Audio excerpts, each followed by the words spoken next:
Hey, what's up, guys? How you doing? It's me, Mr. Forecap Scaler. Uh, you know, I was looking at my video today, and I was checking my television X900e, and I was looking at a couple of things, including sharpness and color. I was looking at the sharpness and the color, and I realized that maybe the sharpness a little bit was way too high. I felt like that sharpness was way off a little bit. Sharpness at 63 and color is 63. It was a bit too much of outlining and a bit too much of color oversaturation. So remember, the idea is to avoid picture being way too outlined on the sharpness, and also to avoid having picture being too oversaturated with the color. So what I basically did is I still kept it on the Expert one.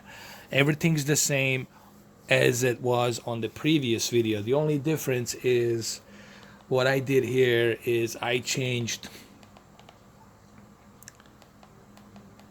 the color. The color I left it at 55, and the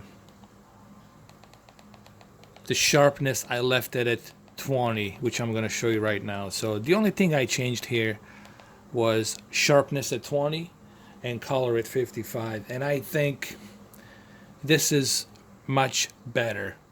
You get much better detail presented on this screen. So I apologize about my previous video. I look, if I do something wrong, I will be the first one to admit that. So I made a mistake on the sharpness. Sharpness at 63 and color at 63 was a bit too much. Bit too much. So I moved the sharpness to 20. I think 20 is really a good spot. I like to call it a G spot. It's a perfect spot. Sharpness at 20 and color at 55. I think you're going to get a really good picture quality here. But the major key thing here is, as I said previously on my video, is this right here. The color temperature. Leave it on the Expert one and make sure that your live color is set to high.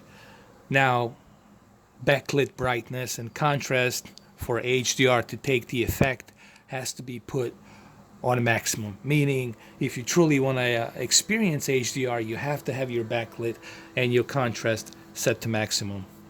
And I think this is a good picture settings for Xbox One X or PlayStation 4 Pro on Sony X900e. Recently there were some updates for X900e. There's really nothing much that's changed majorly. It's just mainly they're like doing some patch updates for the Google and YouTube app and a bunch of other different apps that supports the Google Chrome. As you'll know, Sony supports Google Chrome, so they were just fixing the updates for that. There was no like a technical aspect of it that was like fixing anything else other than that. So it was just for the apps. It was like 1.5 gigabytes, something like that.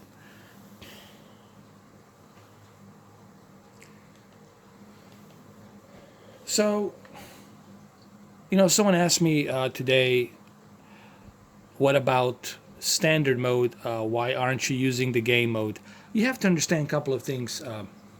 When you use a game mode, you are going to have some decreased quality on your television, meaning that you're not going to have that quality that your TV is outputting.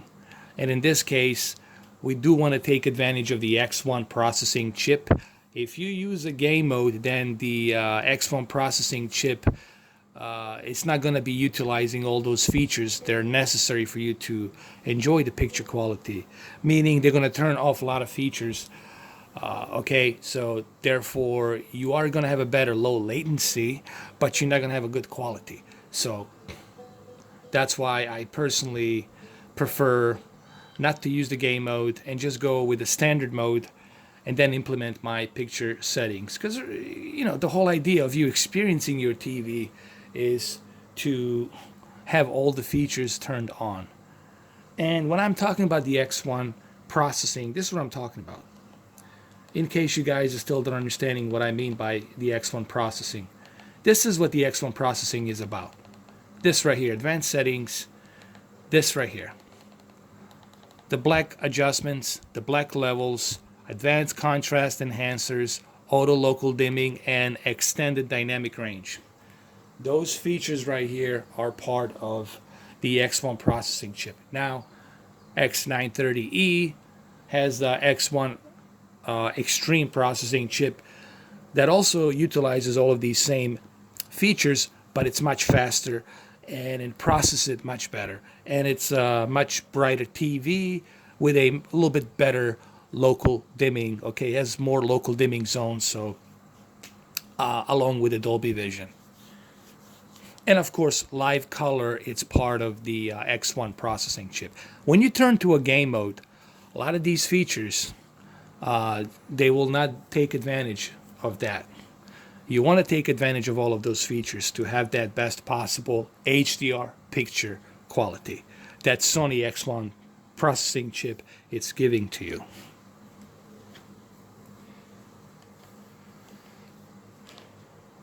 And the Expert One color temperature, honestly, it's the best. I love it. Meaning that I can play this game for a long period of time. You definitely want to avoid the blue UV light. The blue UV light, it's definitely something that you want to avoid. It's not good for you. It's going to give you a migraine. It's going to give you headaches. So you definitely want to avoid the cool temperature. By the way, I am using the Xbox One X version. The only reason I'm showing the demo here from the X1 Xbox One version, enhanced version, it's because it utilizes a higher resolution. And I know Sony fanboys on the other side of the aisle will say, but it's only 1800p.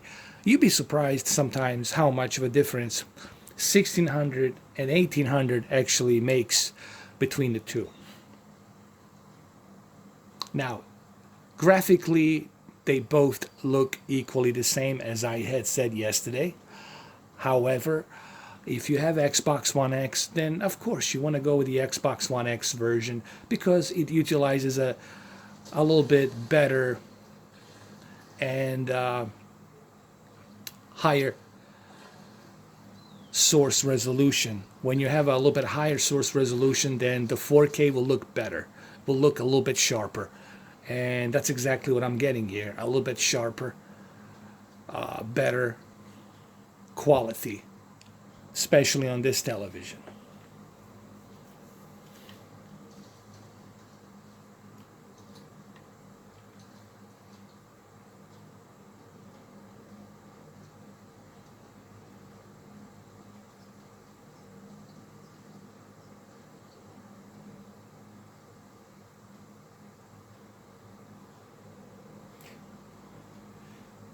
So there you have it, guys. Again, you know, I wanted to revisit this video just to kind of point out a couple of things that I did wrong on the previous video.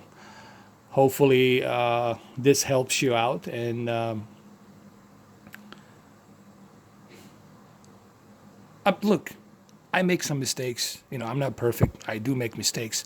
But at least I have the ability to acknowledge if I made a mistake here and there. Remember, the whole point of this channel that I'm doing is to help you guys out. I'm not here trying to sell a snake oil to anybody. I'm just simply saying that, you know, I'm trying to help you guys out. So when you purchase a 4K TV, when you purchase your Xbox One X or your PlayStation 4 Pro, I want you guys to have the best possible experience. And that's what I'm trying to do here. I'm trying to give you guys the best possible gaming experience on this 4K TV. Now, before I end this video, there's been questions asked of me, hey man, what are the key differences between Samsung KS8000 and Sony X900e?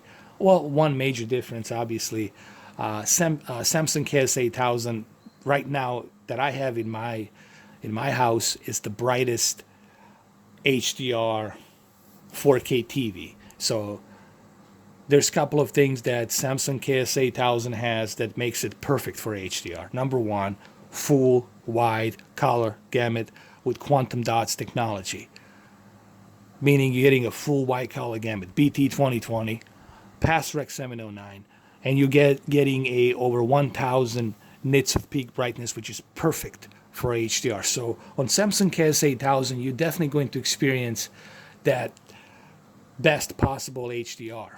However, one of the sad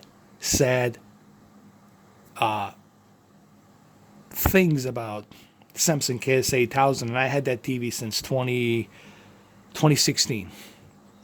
One of the sad parts about Samsung KS8000 is the fact that it's the edgelit. If Samsung KS8000 didn't have that edgelit, if it was a full array of local dimming, that TV would be the best 4K HDR TV you can get. I would recommend that TV to everyone. I still recommend that TV, even though they're not selling it. Okay, they have the MU8000. The closest thing you're gonna get to Samsung KS8000 is the Q7F or Q79. They're pretty much identical.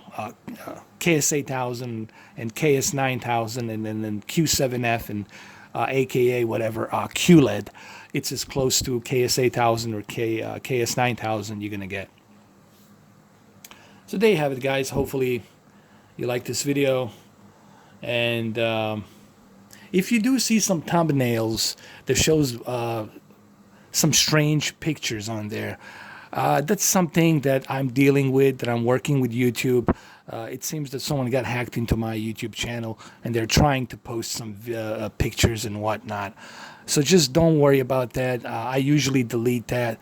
Google is investigating on that. They're working on that. They're checking it out. So look, man, this is the nature of the beast. When you're on YouTube, when you're on internet, you're gonna get exposed to hackers. So there's nothing I can do about that. The only thing I can do is catch it on time and then report it, and that's about it. But anyway, I don't want you guys to worry about that. If you do see that, don't mind that. I usually fix that. But that's why you're seeing those thumbnails until the Google actually finds the source and blocks it, and that's that. So there you have it. Hopefully you guys like this video, and I'll catch you in the next one. Take care.